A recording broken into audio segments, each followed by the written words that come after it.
యాషోవ messy గారి దివ్యనామంలో ప్రతిరోజు అనుదినము యావే తండ్రి వాగ్దానాలు వీక్షిస్తున్న మీ అందరికీ షాలోమ్ అండి. తండ్రికి మహిమ. పరిశుద్ధ గ్రంథమైన బైబిల్లో నుండి కొన్ని మాటలు మనం నేర్చుకుందాం.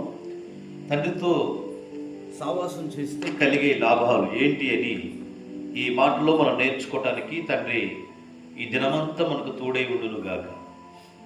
మనము సావాసం ఎవరితో చేయాలి అనే వాక్యాన్ని ఈ రోజులో చాలామంది సావాసాల్లో చాలా మందితో చేస్తూ ఉన్నారు కదా. ఈరోజు తండ్రి యొక్క సన్నిధిలో మన సావాసం ఎవరితో చేయాలి అని లేఖనాల ద్వారా మనం నేర్చుకుందాం.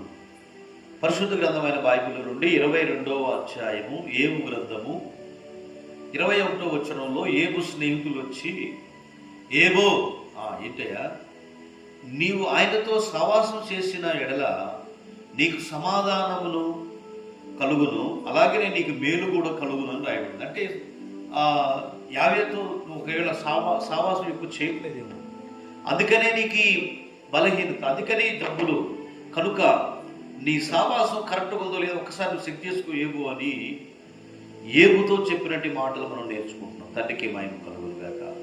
అలాగనే కొరింథీ పత్రికలో అపోస్తలుడైన పౌలు కొరింథీ సంఘానికి రాస్తూ మొదటి కొరింథీ పత్రిక 1వ అధ్యాయము 9వ వాక్యంలో యాషోవ మెస్సీ తన కుమారుని సావాసమునకు పిలిచిన యావే తండ్రి నమ్మదగినవాడు.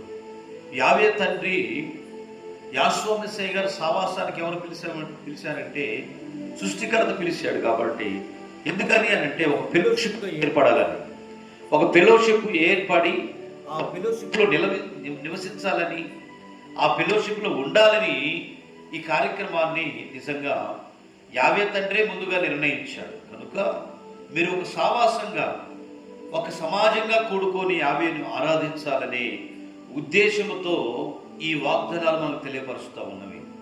మనం ఎందరితో సావాసం చేస్తాము, కానీ ఆయనతో సావాసం కలిగి ఉంటే మనం కలిగే మేలులు లాభాలు ఏంటో మనం చూస్తూ ఉన్నాం. కనుక ఏవో నువ్వు యావే తండ్రితో సావాసం చేయమని తెలియపరుస్తూ, అంటే సావాసం చేస్తున్న ఆ సావాసాన్ని రెట్టింపు చేసుకున్నప్పుడే రెట్టింపు ఆశీర్వాద కారుకుడయ్యాడు. ఎవరు అంటే ఏబు. ఎలా చేశాడు ఏబు సావాసం అంటే ఎన్నో కష్టాలు, బాధలు, నిందలు, అవమానాలు కలిగిన నిజంగా యావే తండ్రిని వదలలేదండి. యావేని కనపరిచే వ్యక్తిగా, సాక్షిగా ఈరోజు బైబిల్లో రికార్డ్ అయింది. మనం కూడా అట్టివారుగా ఉండాలని కోరుకుంటున్నాం. తండ్రికి మహిమ. మరొక వాగ్దానాన్ని చదువుకుందాం. 1 కొరింథీ పత్రిక 7వ అధ్యాయం 24వ వచనంలో, ప్రతి మనుషుడు యావేతో సావాసం కలిగి ఉండవలెను. ఎక్కువసేపు యావేతో సావాసం ఎలా చేస్తాము అంటే కొంచెం ప్రార్థన చేసుకుని వెళ్ళిపోతాం, కానీ ఎక్కువసేపు ప్రార్థనలో మనం గడిపినప్పుడు ఆయనతో సావాసం చేస్తూ ఉన్నాం. ఇందాక నేను ఒక కార్యక్రమంకి వస్తున్న సేవకుడు చెప్తా ఉన్నాడు, ఈ ప్రాంతంలో పరిశుద్ధాత్మ పొందడానికి మేము వెళ్ళినప్పుడు అందరూ రాత్రి అంతా కూడా మోకాళ్ళ దగ్గర కూడా పరిశుద్ధాత్మను అడిగాము అని పట్టా తీసుకుని నైట్ అంతా ప్రార్థన చేసామని ఆ వ్యక్తి చెప్పాడు. దైవజనుడు, నీ సహోదరులారా, యావేతో ఎంత సావాసం చేస్తే అంత సావాసం, అంత ఆశీర్వాదం నీతో ఉంటుందని ఈ గ్రంథం ద్వారా మనం తెలుసుకుంటున్నాం. అలాగే యోహాను పత్రిక 1వ పత్రిక 1వ అధ్యాయం 6వ, ఆయనతో కూడా సావాసం కలమారమని చెప్పుకొని చీకట్లో నడిచిన వేళ మనం అబద్ధం వారు అని రాయబడింది. అంటే యావేతో సావాసమే చేస్తున్నాము, వెళుతున్నాము అని అబద్ధం ఆడేవారు నిజంగా చీకట్లో నడిచేవారట.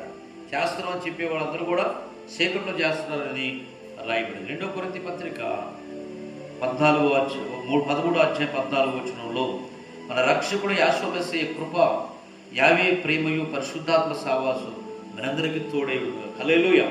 ఈరోజు మన సావాసులు ఎవరితో చేస్తున్నాం?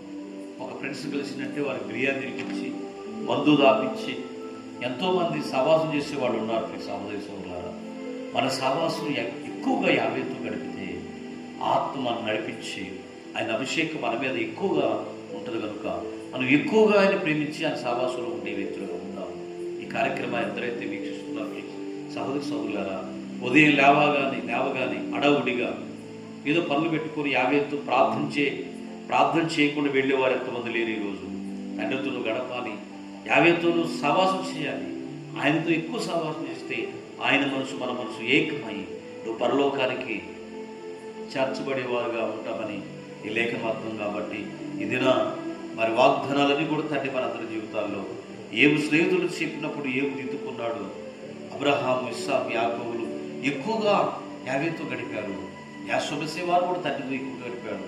మనం కూడా ఎక్కువగా యాషోమెస్సయ్య ఎలాగ ప్రార్థన చేసాడు అలాగే మనం ఆయనతో గడుపుతాం. వాటి కృపాధన్యత ఈ వాగ్దానాలు చూసి మీ అందరికి షాలోము తెలియపరుస్తున్నాను. మీ అందరి కొరకు చిన్న ప్రార్థన. ప్రభువా, యాషోమెస్సయ్య ఈ పరిశుద్ధ నామానికి వందనాలయ్యా. ఈ దిన కోడికలో తండ్రి పాల్గొన్న బిడ్డలు ఆశీర్వదించండి. ఈ దినమంతా వారు ఏ పనులు పూనుకున్నారో వారిని దీవించండి అయ్యా. నీతో ఎక్కువగా సహవాసం చేసి కృప దయచేవారు. మేలుతో నింపండి, కృప చూపించండి అయ్యా. నీ పాదాలు పట్టుకునే బతుకులాడే కృప దయచేయండి అయ్యా. నీతో ఫెలోషిప్ చేసి నీతో ఫెలోషిప్ సావాసం అంటే ఫెలోషిప్ అయ్యా, నీ సన్నిధి సావాసం మంచి ఫ్రెండ్ మంచి సావాసం కలిగి జీవించే కృప దయచేయమని ఆయన ఈ కార్యక్రమం ప్రతిరోజు మానవులు చూస్తున్నాం. వారిని దీవించండి, శ్యామలను దీవించండి అయ్యా. ఆశీర్వదించండి, మేలుతో నింపండి అయ్యా. మేము గొప్పవారు, నిన్ను బట్టే గొప్పవారుగా మేము బ్రతుకుతున్నాం కనుక మమ్మల్ని అందరినీ దీవించి కృపలో బలపరిచి సహాయం చేయమని అతి త్వరలో రానయ్య ఉన్నాడు యెహోవా గారి దివ్యనామం ద్వారా అడుగుతున్నాం తండ్రి, ఆమేన్. ఈరోజు పుట్టినరోజు అలాగనే ఈరోజు పెళ్లి రోజు జరుపుకుంటూ కుటుంబ ప్రార్థనలు వ్యక్తిగతంగా యావేతో సహవాసం గడుపుతున్న మీ అందరికీ షాలోమ్. ప్రత్యేకంగా తండ్రి మనందరూ మిమ్మల్ని అందరూ దీవించుంటారు. ఎందరికి శుభాకాంక్షలు తెలియపరుస్తున్నాను. తండ్రి మనందరినీ ఆశీర్వదించండి. షాలోమ్ సార్ అందరికీ ఈ కార్యక్రమంలో అందరికీ తెలియపరచండి. ఎందుకంటే ఈ కార్యక్రమం ద్వారా మీరు డబ్బులు అడగట్లేదు, కానీ ఒక్క ఏలుతో టచ్ చేసి సబ్స్క్రైబ్ చేయండి, అనేకులు తెలియపరచండి.